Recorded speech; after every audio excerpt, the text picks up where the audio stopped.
नमस्कार दोस्तों, कैसे हैं आप सभी। मैं Sumit Kumar excellent point coaching class में आपका फिर से एक बार स्वागत करता हूं।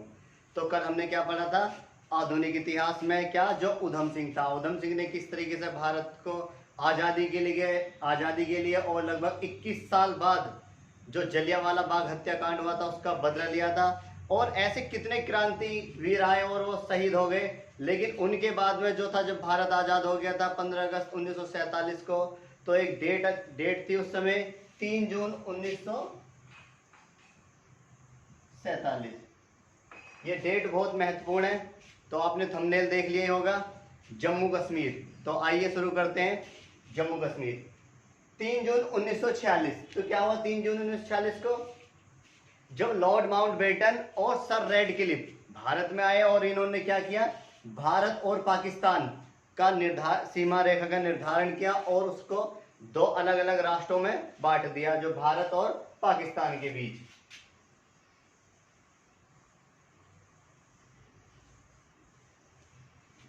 तो इधर जो पूरे क्षेत्र आ जाता है ये पाकिस्तान का आ जाता है, तो ये पूरे क्या अपना भारत।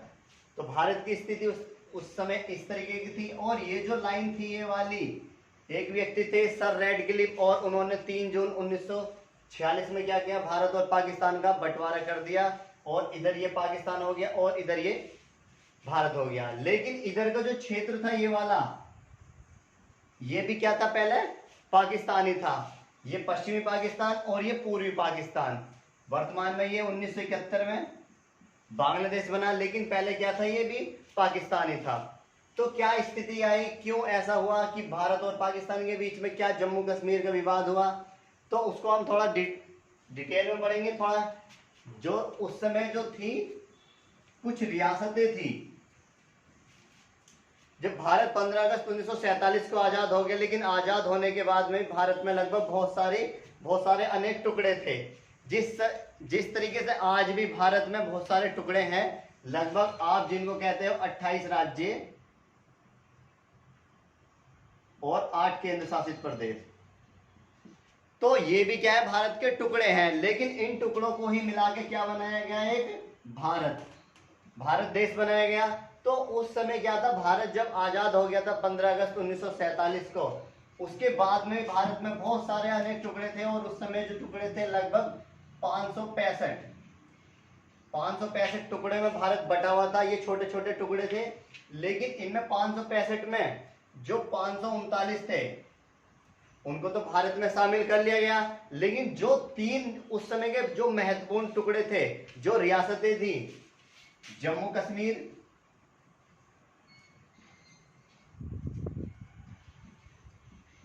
हैदराबाद और जूनागढ़, ये 3 रियासतें थी। क्योंकि ये क्या कर रहे थे, भारत में रहने के बावजूद भी ये चाह रहे थे कि हम अपना अलग देश, स्वतंत्र देश बनाए। तो ये भारत के बीच में थे ये दोनों, लेकिन ये भारत के बिल्कुल शीर्ष पर, बिल्कुल ऊपर था। लेकिन ये एक बार को देश बन भी सकता था, लेकिन ये तो बिल्कुल भी नहीं। तो क्या हुआ, तो 539 जो रियासतें थी उन्हें हमारे सरदार वल्लभ भाई पटेल और लॉर्ड माउंटबेटन और जवाहरलाल नेहरू, जो हमारे पहले प्रधानमंत्री थे, उन्होंने एकीकरण करके इनको मिला लिया। लेकिन ये जो 3 रियासतें थी ये मिलना नहीं चाह रही थी। तो इनको आइए एक एक करके देखते हैं डिटेल में।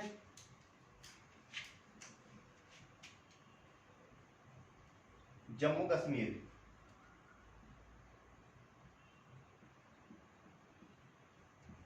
तो जब भारत आजाद हो गया, और उस समय जो जम्मू कश्मीर का जो राजा था, राजा हरि सिंह जम्मू कश्मीर का राजा था। और लगभग यहाँ की जो जनसंख्या थी जम्मू कश्मीर की, लगभग 78% मुस्लिम, 20% हिंदू और लगभग 2% जो सिख या अन्य भी बोल सकते हैं, इनको अन्य धर्म के लोग थे।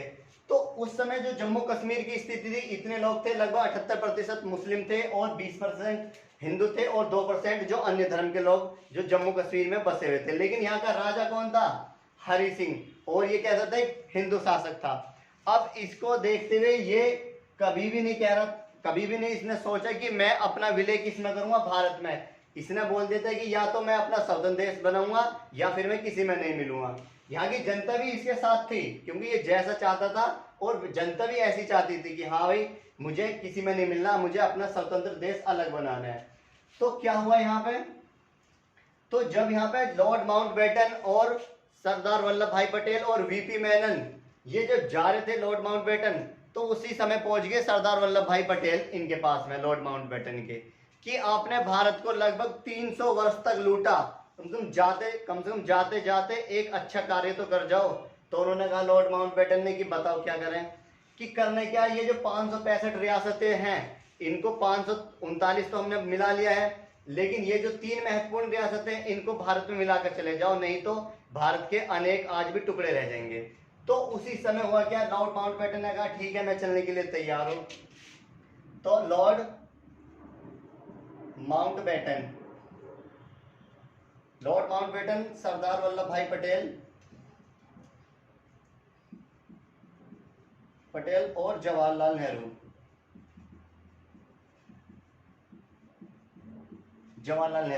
ये तीनों व्यक्ति, और उधर पाकिस्तान की तरफ से मोहम्मद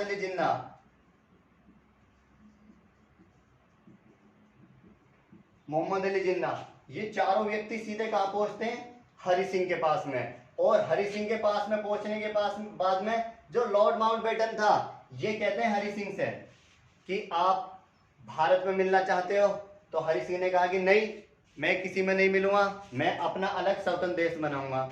तो इसने कहा चलो ठीक है, लॉर्ड माउंटबेटन ने कहा। लॉर्ड माउंटबेटन ने फिर कहा कि क्या आप पाकिस्तान में मिलना चाहते हो, तो इसने कहा कि नहीं, मैं पाकिस्तान में भी नहीं मिलूंगा।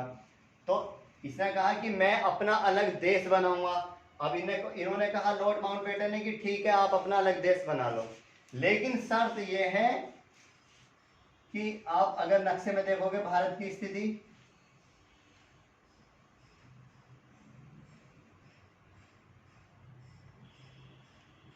नक्शे मत जाना, नक्शा ऐसे बनता मुझसे। तो यहां पर क्या पड़ता है, इधर ये पूरा पाकिस्तान हो गया और ये जम्मू कश्मीर इधर। तो लॉर्ड माउंटबेटन ने कहा कि देखो आप वो बिल्कुल ऊपर पॉइंट पर, आप क्या इधर से भी कौन आक्रमण करेगा, पाकिस्तान, और इधर भी कौन कर सकता है, जो भारत। लेकिन अगर आपके ऊपर भारत ने आक्रमण किया तो आप अपनी रक्षा के लिए पाकिस्तान के पास नहीं जाओगे। इसने कहा ठीक है नहीं जाऊंगा। अगर पाकिस्तान ने आपके ऊपर हमला किया तो आप भारत के पास नहीं जाओगे हेल्प मांगने के लिए। इसने कहा हरि सिंह ने कि मुझे किसी की हेल्प नहीं चाहिए। तो यही बात हुई, और ये बात क्या कि जो लॉर्ड माउंटबेटन थे अपने निकल गए कहां पर, ब्रिटेन में, क्योंकि जो भारत में उस समय जो रियासतें थी ये 3 उसमें बटी हुई थी, पूरे भारत की रियासतें थी, ब्रिटिश भारत, देसी रियासत,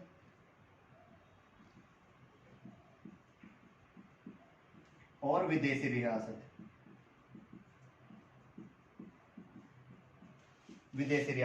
ये 3 तरह के थे। ब्रिटिश कौन से, जो अंग्रेज यहाँ पर आए हुए थे और उन्होंने भारत पर कब्जा किया, वो कौन थे, वो ब्रिटिश भारत थे। अगर भारत पे ब्रिटिश ही, अंग्रेज ही शासन करते पूरे भारत पे, तो भारत एक बार में क्या हो जाता, आजाद हो जाता और भारत के टुकड़े नहीं होते। लेकिन देसी रियासत, तो देसी रियासत क्या, जो हमारे भारत में भी ऐसे ऐसे राजा थे उस समय, पैसा वाले थे, जो इनके अंदर से भी ये भारत चलता था। और विदेशी रियासत, क्योंकि भारत में जो डच आए, फ्रेंच आए और पुर्तगाली आए, उन्होंने भी क्या कर रखा था, भारत में कब्जा कर रखा था। तो इन तीनों में क्या भारत पूरा बटा हुआ था। तो ये बात क्या है, कौन, लॉर्ड माउंटबेटन कह के अपने चले गए ब्रिटेन। जाने के बाद में अब हुआ ये, यहां से कुछ समय बाद जो पाकिस्तान के मोहम्मद अली जिन्ना थे, मोहम्मद अली जिन्ना ने अपनी ही सेना में से,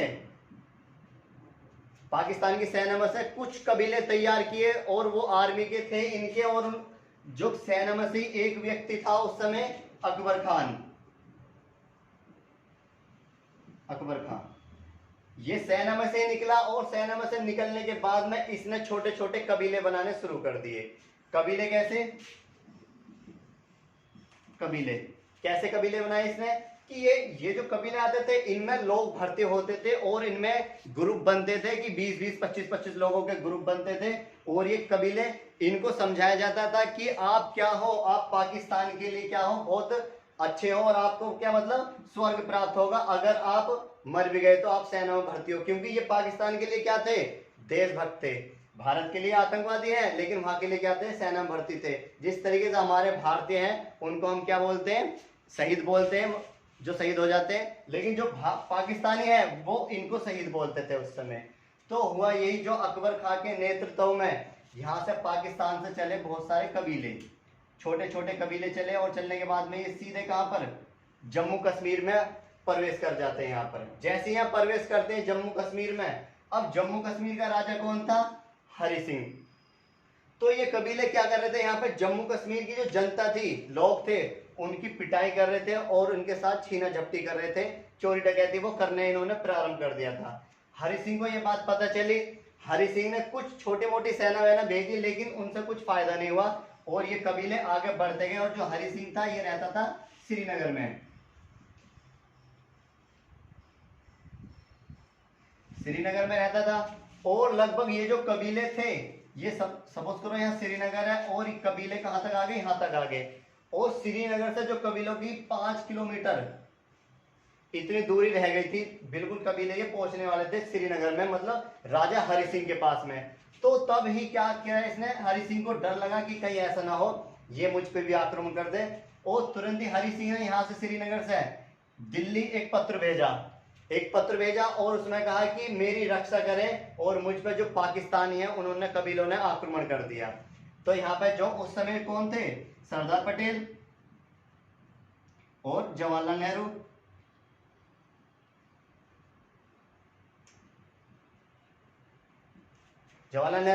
अब यहाँ पे सरदार पटेल ने तुरंत ही कहा ठीक है चलो तैयार हो जाओ, सेना निकालो, क्योंकि उस समय क्या था, सरदार पटेल गृह मंत्री थे। तो हुआ ये, यहाँ पर सरदार पटेल ने तुरंत अपनी सेना को आदेश दिया कि सेना तैयार करो।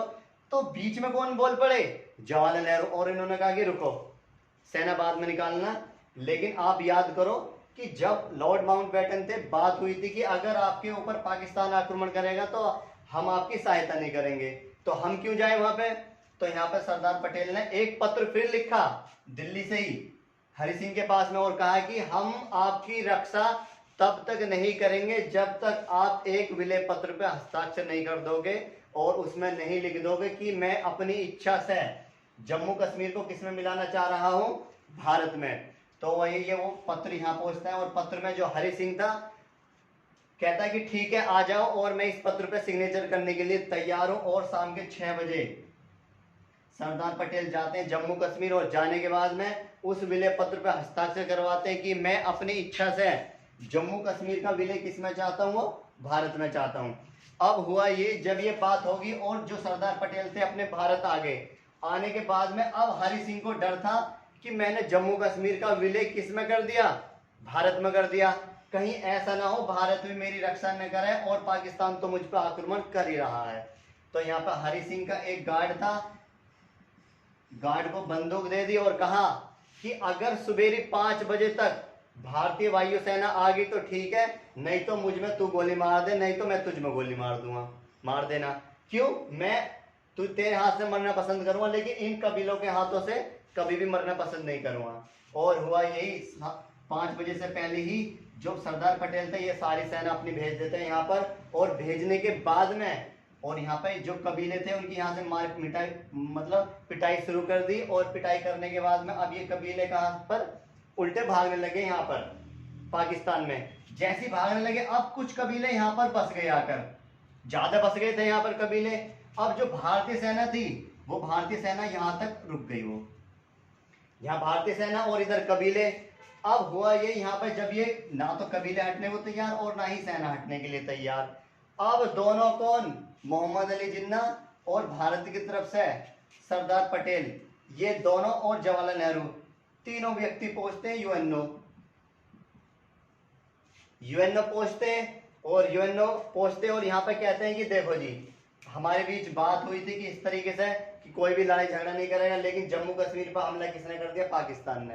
तो जब मोहम्मद अली जिन्ना कहता है कि नहीं, इन्होंने अपनी सेना भेजी और उन पर आक्रमण कर दिया, इसीलिए मैंने अपने बचाव के लिए जी कि कश्मीर को ये अपने अंदर न ले लें, इसीलिए मैंने कबीले भेजे। तो हुआ ये यहाँ पे जो यूएनए थी, यूएनओ ने कहा भारत से और पाकिस्तान से। पहले भारत से कहा कि ठीक है जी, आप एक काम करो, हम जम्मू कश्मीर का क्या करते हैं, कुछ मतलब कर दे, इसके बंदोबस्त कर देते हैं कि हाँ ये किसमें मिलना चाहता है। तो यूएनओ ने एक निर्णय निकाला और निर्णय में कहा कि सबसे पहले तो भारत आप क्या करो, अपनी सेना हटाओ वहां से, आप अपनी सेना हटाओ यहां से। तो आप सेना हटाओगे और आप क्या हटाओगे यहाँ से, पाकिस्तान से कहा कि आप कबीले हटाओ यहाँ से, कबीले हटाओ। तो हुआ ये, भारत ने कहा कि नहीं, मैं सेना अपनी बाद में हटाऊंगा, पहले कौन हटवाओ, कबीले हटवाओ। पाकिस्तान कहता है कि नहीं, कबीले बाद में हटेंगे, पहले सेना हटवाओ यहाँ से। कभी ये पाकिस्तान जम्मू कश्मीर में आक्रमण कर दो और कश्मीर को अपनी तरफ ले लें। तो हुआ ये, यहाँ पर ना तो आज तक यहाँ पर सेना हटी और ना ही कबीले हटाए गए यहाँ से। और इस तरीके से जो ये इधर का क्षेत्र है पीओके, पाक अधिकृत कश्मीर, ये किसके अंदर है, पाकिस्तान के। और इधर का जो क्षेत्र है ये वाला, ये किसके अंदर है, भारत के। इसी को कहते हैं भारत आजाद कश्मीर। तो ना ये तो यहाँ पे चुनाव किए, तो यहाँ पे यूएनओ ने कहा था इसी तभी उसी समय कि आप यहाँ से सेना हटाओ और आप यहाँ से कबीले हटाओ, हम यहाँ पे क्या कराएंगे, जनमत संग्रह। जनमत संग्रह मतलब क्या, चुनाव कराएंगे और चुनाव में वोट पड़ेगी कि जो जनता जहां पे जिसकी तरफ ज्यादा हुई वो कश्मीर उसकी तरफ मिल जाएगा। तो यहाँ पे जब सरदार पटेल डर गए कि नहीं, अगर ऐसा यहाँ पे वोटिंग पड़ी तो सारा जो कश्मीर है किधर पहुंच जाएगा, पाकिस्तान में। क्योंकि उस समय जो कश्मीर की मैंने बताया जो जनसंख्या थी लगभग 78% क्या थी वो मुस्लिम, और 20% क्या थी हिंदू, और लगभग 2% वो अन्य। तो लगभग 78% लोग कौन है, मुस्लिम, और ये कहां पहुंच जाएंगे, सीधे पाकिस्तान में। इसलिए यहाँ पे सरदार पटेल ने दिमाग चलाया और यहाँ पे ये सेना नहीं हटाई। और वो आज भी यहाँ पर क्या बना हुआ है, इसी बात के ऊपर यहाँ विवाद बना हुआ है। और ना तो ये कभी कबीले हटे और ना ही यहाँ से सेना हटी।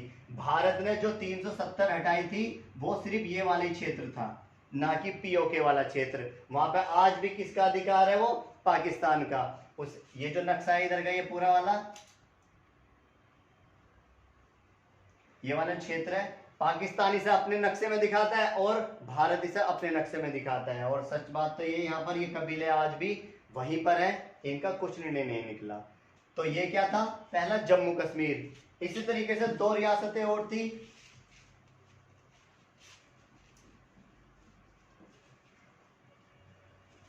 हैदराबाद और जूनागढ़। हैदराबाद, जो हैदराबाद थी वो कहां बसी हुई थी, भारत के बिल्कुल बीचों बीच में थी।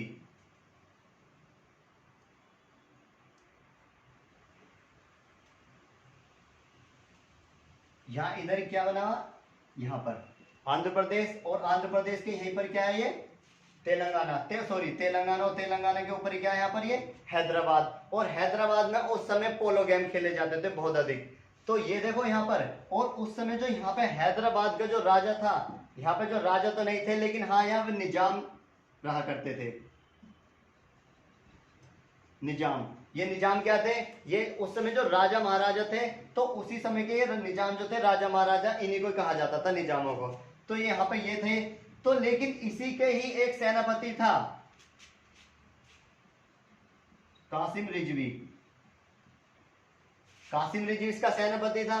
तो हुआ ये, यहां से गृह मंत्रालय से ही, दिल्ली से आते हैं सीधे कहां पर, जो पटेल थे सीधे आते हैं यहाँ पे हैदराबाद। और हैदराबाद में आने के बाद में कहते हैं निजाम से, निजाम तो मिला नहीं, निजाम अपनी बेटी की शादी कर रहा था, लेकिन ये मिला कासिम रिजवी।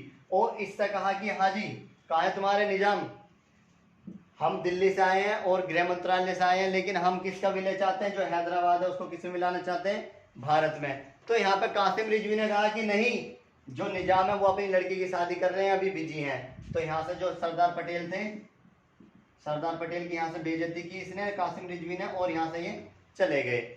जाने के बाद में अब कुछ समय बाद जो निजाम था, इसको पता चला कि कौन आए थे, गृह मंत्रालय से सरदार पटेल आए थे। तो निजाम ने कासिम रिजवी को एक पत्र लिखा, और पत्र पर लिखा कि जाओ और इस पत्र को कहाँ ले जाओ, पटेल के पास, और कह दो कि हाँ, हम अपनी इच्छा से किसे मिलना चाहते हैं, उसमें भारत में मिलना चाहते हैं।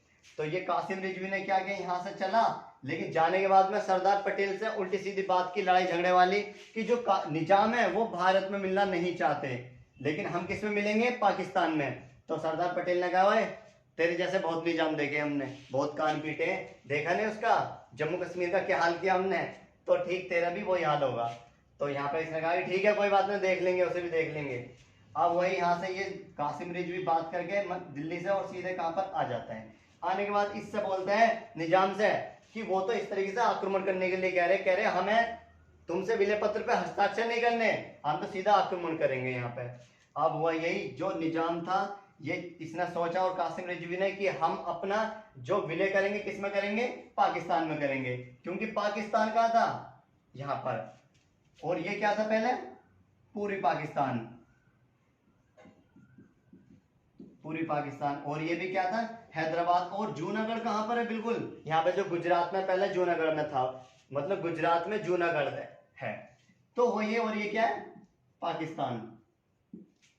तो हुआ यही कि यहां से जो मोहम्मद अली जिन्ना पाकिस्तान के जो थे उस समय, उन्होंने कहा कि नहीं, हैदराबाद किस में मिलेगा, पाकिस्तान में मिलेगा, और जूनागढ़ कहां पर है, वो तो उससे तो हम मिला लेंगे, और हम भारत से बात करेंगे, और भारत से क्या लेंगे, हम एक गलियारा लेंगे, इस तरीके से गलियारा लेंगे। जो पाकिस्तान है ये वाला क्षेत्र, ये तो अपना है ही, और जो जूनागढ़ है, जूनागढ़ भी अपना है, और जो हैदराबाद है ये वाला, ये तो अपना है। जब हम यहाँ से रास्ता लेंगे, भारत से बातचीत करेंगे और गलियारा लेंगे, और इस तरीके से निकल के जाया करेंगे, यहाँ से जूनागढ़ से भी कांटेक्ट हो जाएगा, हैदराबाद से भी, और ये तो अपना पूरी पाकिस्तान है ही। तो हुआ ये, यहाँ पे इसने कहा, निजाम ने कहा कि ऐसा कौन रास्ता दे देगा अपने घर के बीच में से, तो लेकिन खूब समझाया इसने, और निजाम ने कहा इससे, कासिम रिजवी से, कि आप जाओ एक पत्र ले जाओ और सीधा किसमें मिले करेंगे, हम पाकिस्तान में। डर गया था बहुत ज्यादा, सरदार पटेल आएंगे और आक्रमण करेंगे, और वही सब पत्र लेकर भेजा कहां पर, पाकिस्तान की तरफ। और ये जा ही रहा था, और तुरंत सरदार पटेल को पता चल गया कि कौन जा रहा है, कासिम रिजवी पत्र लेकर जा रहा है, विलय पत्र पाकिस्तान में विलय करने के लिए। और सरदार पटेल तुरंत ही रास्ते में इसको पकड़ लेते हैं, कासिम रिजवी को, और पकड़ने के बाद में इसके इतने कान पीटते हैं, इतना मारते हैं इसको, और मारने के बाद में और यहीं पे इससे हस्ताक्षर करा लेते हैं कि विलय कर किसमें, भारत में। और हुआ ये, यहाँ पे इसने विलय तो हस्ताक्षर कर दिए इसने विलय पत्र पे, लेकिन ये क्या था, एक सेनापति था, इसके हस्ताक्षर ज्यादा मान्य नहीं थे। अब जो निजाम था ये सीधा कहाँ भाग गया, पाकिस्तान, हैदराबाद से। तो यहाँ की जो उस समय जो जनसंख्या थी हैदराबाद की, लगभग 80% यहाँ पर हिंदू थे, और 18% मुस्लिम, और 2% क्या था यहाँ पर, अन्य।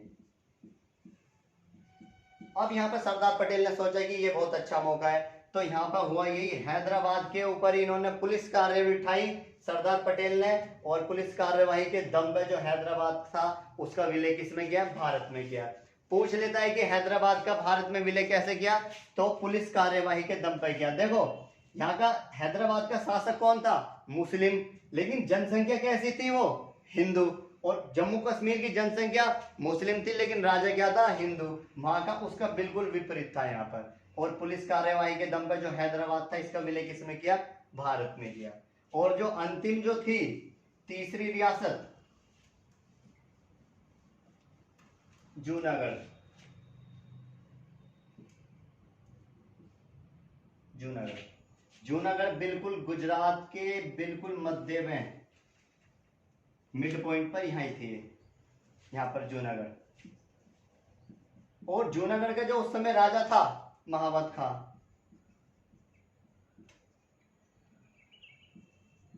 महावत खां यहाँ पर जूनागढ़ का राजा था, सॉरी। तो हुआ ये, यहाँ पर सरदार पटेल दिल्ली से आते हैं इसके पास में, और आने के बाद में कहते हैं कि कहा है भी, इसका एक सेनापति भी था शाहनवाज,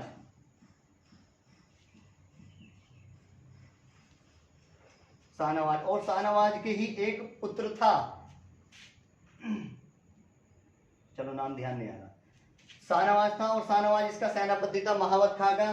तो यहाँ से आते हैं गृह मंत्रालय से सरदार पटेल, और आने के बाद में महावत खां से मिलते हैं ये। लेकिन ये कहाँ था, इसे दो चीजों का बहुत ज्यादा शौक था, एक तो इसको संगीत सुनने का बहुत शौक था, और दूसरा ये कुत्ते बहुत पालता था, कुत्तों के साथ खाता था, कुत्तों के साथ पीता था, और कुत्तों के साथ ही सोता था, हमेशा कुत्तों के साथ ही रहता था। अब यहाँ से सरदार पटेल आए और आने के बाद में किससे मिले? सीधे जो शाहनवाज था, शाहनवाज से मिले और कहा कि कहाँ है भाई तेरा मावत का? मिला उससे, वो बहुत मंत्री बन रहा है, मिलेंगे उससे। तो यहाँ पर उन्होंने कहा अभी वो मीटिंग में है साहब, थोड़ी देर बाद आना।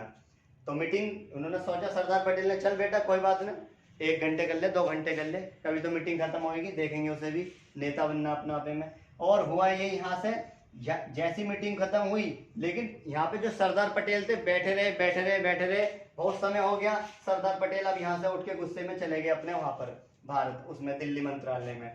अब मीटिंग खत्म हुई और शाहनवाज किसके पास पहुंचा? मावत खां के। और इसने कहा कि महाराज वो तो हम पे आक्रमण करना चाह रहे हैं। और ये डर गया, इतना डर गया। और इसकी 3 पत्नियां थी, 3 पत्नियां थी, और उनसे प्रेम तो करता नहीं था, क्योंकि प्रेम किससे करता था? कुत्तों के साथ ही रहता था हमेशा। और हुआ ये, यहाँ पे ये इतना डर गया महावत का, और महावत का डरने के बाद में यहाँ से तीनों पत्नियों को रात को बुलाया, और उनमें जो राजमहल में जितना भी पैसा था, जितना भी सोना चांदी था, वो सारा इकट्ठा किया, और इकट्ठा किया करके गठिया बांधी और एरोप्लेन में बैठा यहाँ से और भागा सीधे कहाँ पर? पाकिस्तान में। और तीनों पत्नियों को अपने कहाँ पर? भारत में छोड़ गया। और कुत्तों को लेके भागा था, यहाँ से भी कुत्ते ही लेके गया था, कुत्ते के साथ में रहता था रात दिन। और वही यहाँ से जब कुत्ते के साथ चला गया, अब आते सरदार पटेल यहाँ पर। आने के बाद में जो शाहनवाज था, ये कहता है कि मैं विलय पत्र पे हस्ताक्षर करने के लिए तैयार हूँ। तो सरदार पटेल ने कहा कि तू कौन है बे? कल को आ जाए तेरा महावत का, वो कहते कि हाँ मैंने थोड़ी ना सिग्नेचर किए। तो हुआ ये, यहाँ पे जो सरदार पटेल थे, सरदार पटेल ने यहाँ पे क्या किया है? जूनागढ़ में जनमत संग्रह,